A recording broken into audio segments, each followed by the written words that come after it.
So, Key, is it unfair to have Dak Prescott as the 17th best quarterback? Yeah, I think they just, Pro Football Focus is kind of just picking on him as far as I'm concerned. Whatever their grading metrics are, I don't agree with it. I don't think he's the 17th best quarterback in the National Football League.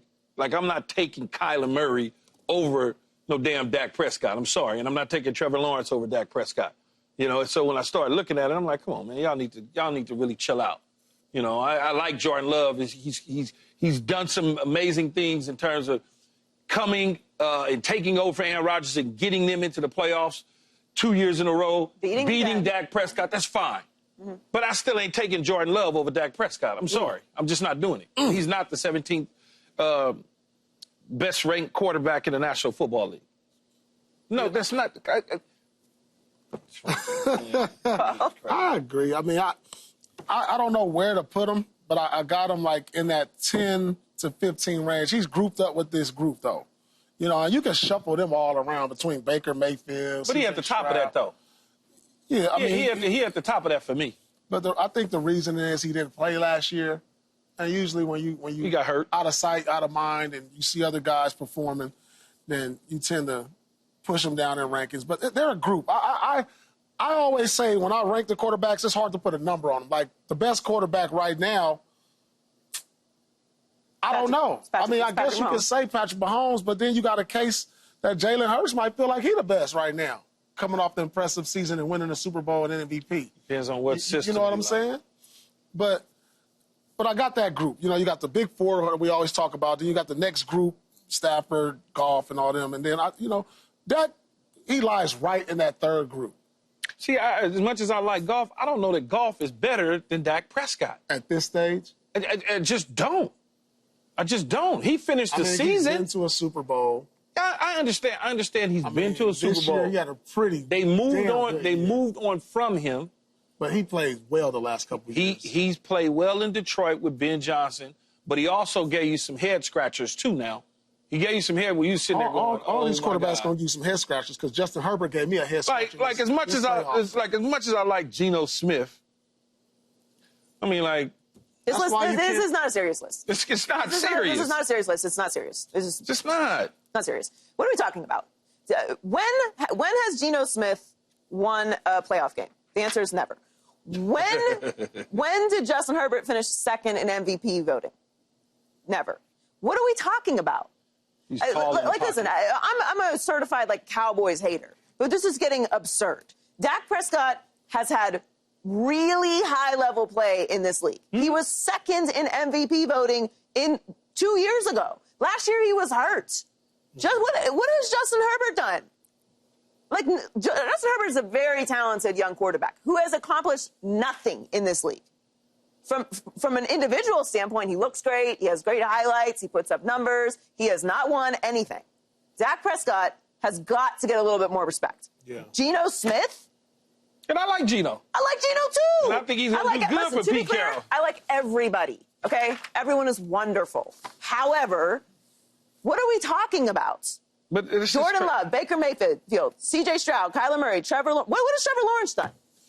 I don't know that one. Trevor Lawrence and Kyler Murray, though. Seriously. No, it's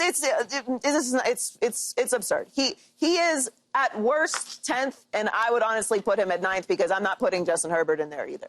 Ooh. See, as much as I like Justin Herbert, I'm not putting him over Dak Prescott. I'm not putting him over Dak Prescott. I mean, he's got the look. He's tall. He stands in the pocket strong. He's got a laser rocket arm. He got all of it, but I'm not putting him in front of Dak Prescott. I love that if this is Mr. America, but this is the NFL.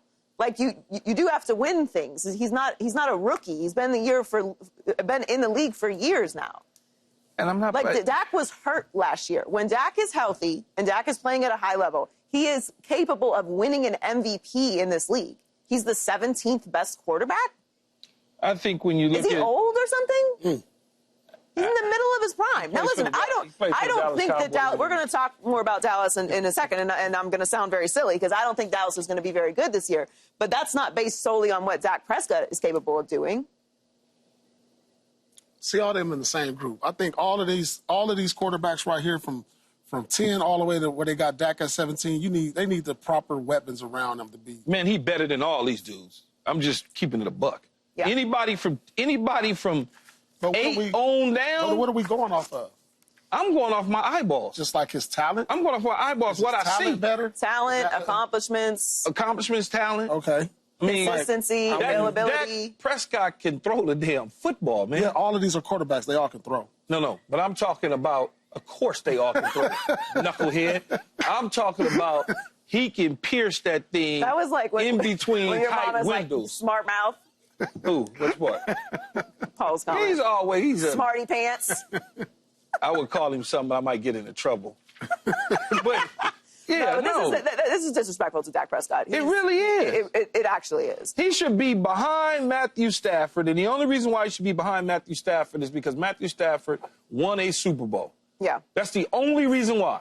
Because he's won a Super Bowl and he's willed his team to playoff appearances. I would put Jared Goff ahead of him right now, but I'm not putting Justin Herbert above him. The thing is, what's the gap between all of these? It's a small gap, if anything. If I put the gap between Dak and all of these guys is a short gap. But it might be. But if I put Dak Prescott, for instance, at number 11, how about this? In San Francisco, what will Dak Prescott be with Shanahan?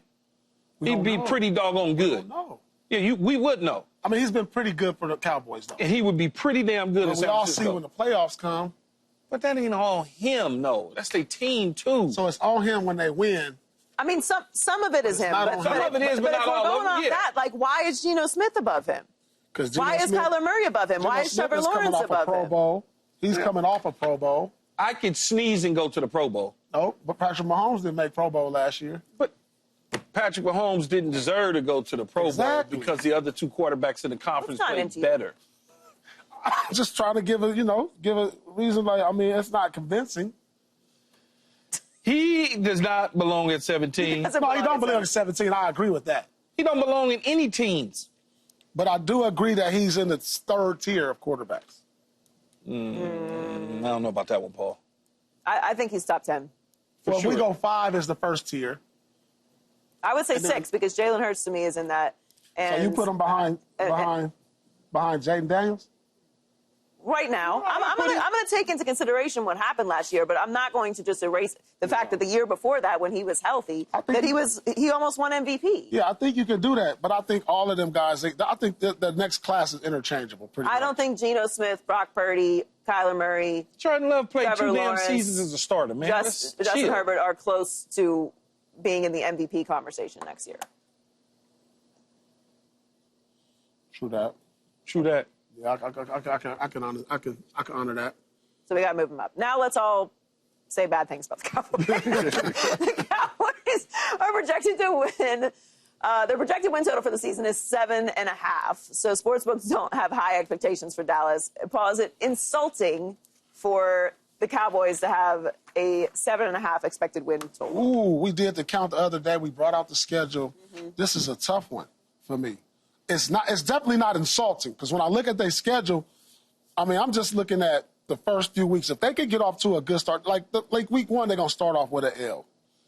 That's at Philadelphia. You could probably get New York, Chicago. Green Bay's going to be tough. Jets, tough.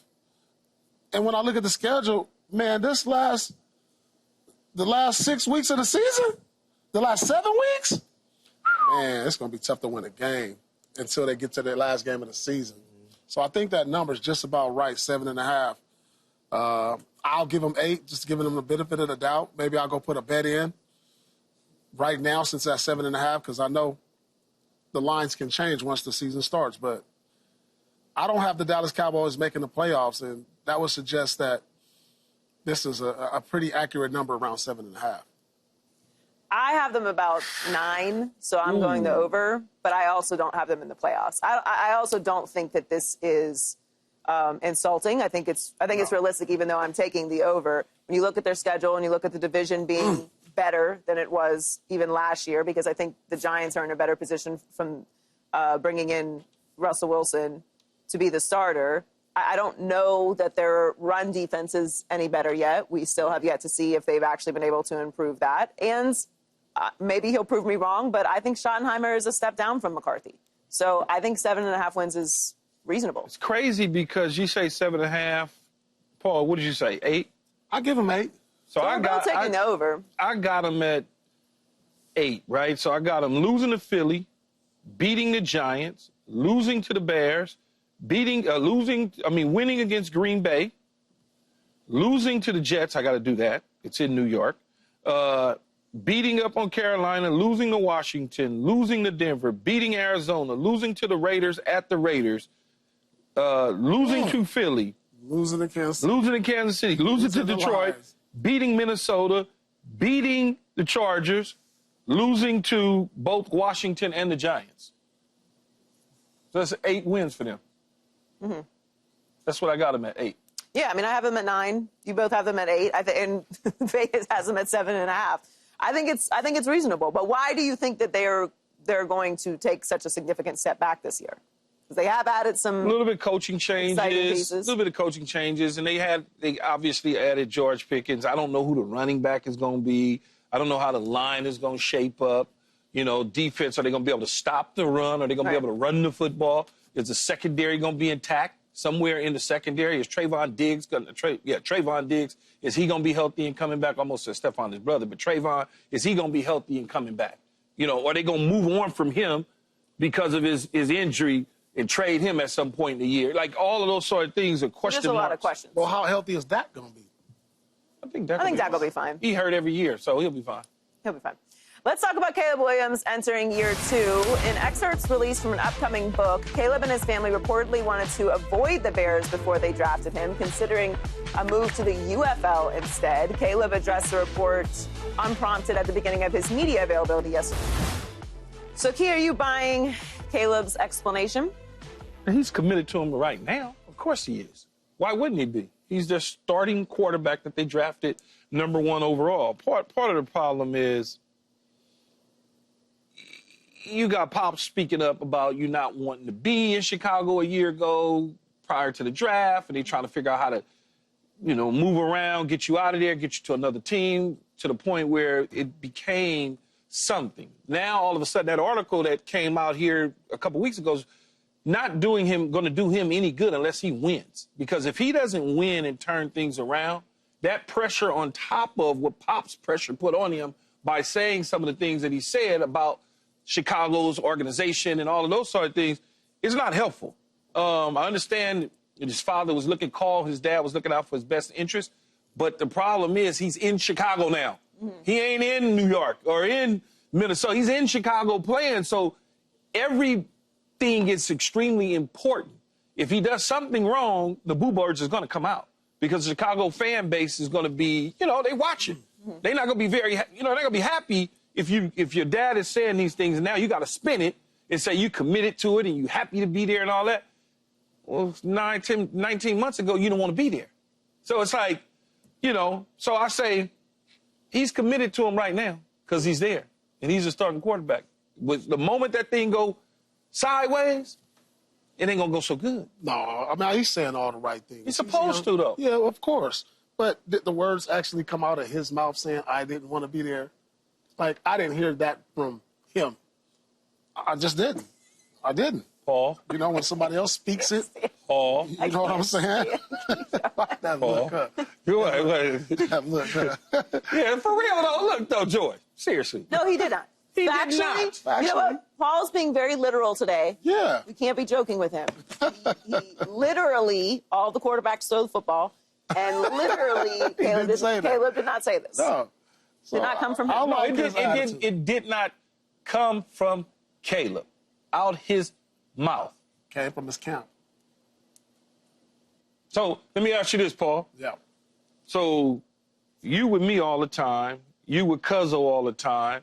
You with Joy all the time. You with somebody else all the time. And the people catch us and asked us, man, what was Paul, you know? And we like, man, you know, Paul, you know, he feeling a certain way. Whoop, whoop, whoop.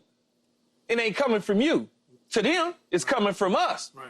But because we gave it to them, because you gave it to us. That's the same thing. He at home, that's his daddy. But when you said it, I changed my mind. I didn't didn't sound good when you said it. When you had said it, it didn't sound the way that I said it. Right. It sounds different when I say it. I wish him the best of luck. You're putting a little extra on it. I wish him the best of luck, and I think he'll do a phenomenal job with a new coach in there. But if he does not, them passionate Chicago thirsty fans are going to have a problem with it. Look, there were plenty of reports that he was trying to not go to the Bears. Absolutely. And I don't care. Because I think organizations have a responsibility to put players in a great position to win as much as players have a responsibility to go there and work hard and be great as well. Is Caleb going to end up being good enough to overcome the Chicago Bears organization? We'll see. Because, look, we don't know how good Caleb's going to be. But I do know that no quarterback has ever thrown for more than 4,000 yards in the Chicago Bears organization. That's been around a very long time. That's probably going to continue. Okay. Well, their concerns about him going there and being able to be successful were warranted. But you I can don't be like this successful idea though, without throwing for 4,000 yards. Maybe he won't have to do that. Maybe he'll be able to win a Super Bowl. The weather there won't without allow having him to to do in it. Chicago. But what I'm saying, but there's also a reason for that. It's not just that like great quarterbacks have gone there and won and also not thrown for 4,000 yards. Chicago has been bad for a very long time. There's a reason why this story had any kind of legs to it at all. It's not like he was trying to get out from going to an organization that is habitually winning and has happened to be at the top of the draft because they had a down year or something. Like, I like what the Bears have done. I like what the Bears did last year. I didn't think it was enough last year. It turns out it wasn't. I like what they've done this year, and I think there's lots of pressure on him. But this idea that everyone's just supposed to be grateful to be there. These organizations are trash year after year after year after year. They fire coaches year after year after year after year. They don't do what they're supposed to do. They don't put players in a position to win. They don't have the right facilities. They're bringing in crazy GMs. They're hiring people that ran around in golf carts to make football decisions, and then all of a sudden it's just the player's fault. This super talented player comes in here and can't turn things around in 3 years, and it's because the player's a bum. I'm not saying that he should have forced his way out of Chicago. He clearly they did the right thing. He's in the right place. Everyone's excited about what Chicago's going to do. For the most part, I think Chicago Bears fans are behind him, and it's good, and they should be. But this idea that players just all like, oh, it's all on the player to go in there. You guys have been, not Chicago specifically, but there are organizations that are awful. They're run terrible. And players just go there and their careers deteriorate. And we're like, yeah, they're garbage. Or maybe this organization hasn't done anything for 20 years and some of it is on them. Rex Grossman went to the Super Bowl. All right, listen. All right, tell me this. Don't throw that at me. Like, maybe this got misinterpreted. So, like, check this out. I'm Caleb, and y'all asking me, do you want to be a Chicago Bear, right? Mm-hmm. And he say, I'm good. How you interpreting that? Body language. Body language. Body language. How's that? But I'm based on your body language. No, I said, I'm good. Your body language. How you look, your body language. And then I'm going to say either you want to be, if you... I want to be a Chicago, I'm good. Then I'm going to say you want to be a Chicago Bear. But if you hit me with the, I'm good, man. I'm great. But it's the same. It's where the inflection is. Yeah, exactly. But I think he'll be fine. I always guard against young players because I've lived it as the #1 overall pick. Whatever pick you are, I guard against young players having pressure put on them just because it's crazy. And people don't, if you hadn't been in those shoes, you don't understand it. Right. That pressure that is applied to him. Forget last year. Mm-hmm. I'm just talking about this year because last year, as a #1 overall pick, he goes in there and he's a rookie. He's a big learning curve. No matter who the coach was going to be, as a rookie, it's going to be a big learning curve. So what's a successful season look like for him next year? The same as it would for Justin Fields. Learn how to play the damn quarterback position at the pro level. Let me see you drop back, hit that back foot, and let it rip. Let me see you not panic and start running around because somebody passing you, color flashes your eyes. Those are the sort of things that's important. Yeah. Young quarterbacks, though, or young players in general, though, when that pressure starts to mount, you can't let it get to you. And I think last year he let some of it get to him. And now you come back this year, now we got this off-season story that comes out that's going to carry into the season. In the moment that it doesn't go well, something goes wrong and they lose their first couple games, you're going to start to hear all the noise, and they're not going to give him a real chance and an opportunity. And that's why I disagree with it. Like, I don't think it should add any extra pressure. It will. It will. It will. But I don't have a problem with this. Yeah. He's not the first person that's had a father get involved with who was going #1 overall. Yeah, that's true. But those guys that parents got involved, it worked out for them. They didn't go to the place. They didn't go to the place. They put their foot down and wind up getting moved. Keith, I got a question, though. You wrote the book, Give Me the Damn. There it go, right behind you. Sell me some more copies. Yep. Zoom in. It's right behind Paul. There you go. Did you feel like, even though, say, I never read the book, if I never read the book, people are going to look at that? They look at the headline. They look at the cover. But was that, you put pressure on yourself with that? I wasn't even thinking about it, though. That part, by the time I wrote the book, my rookie season was over. So I didn't really care. Did you feel like, oh, I got to deliver because of this book? Absolutely. Yeah. Yeah, absolutely. I did good in my second year. I did cool. And then I took off my third year. Yeah. First year, I didn't care about getting to the stadium because our coaches was terrible. Yeah. I had Richie Kotite. Forget it. My second year, I had Bill Parcells. So I learned how to get to the stadium, learned how to play football. My third year, I was a made man in New York. By the end, it was over with because I had Parcells and they knew what to do with me. That's the important part. When you got young talent can be screwed up so many times, as Joy say, by going to the wrong organizations and having the wrong damn coaches that don't know what to do, except hire their friends that drove with them in golf carts along the way. Subscribe here to get the latest from Speak, and go watch a few segments from our other shows on FS1.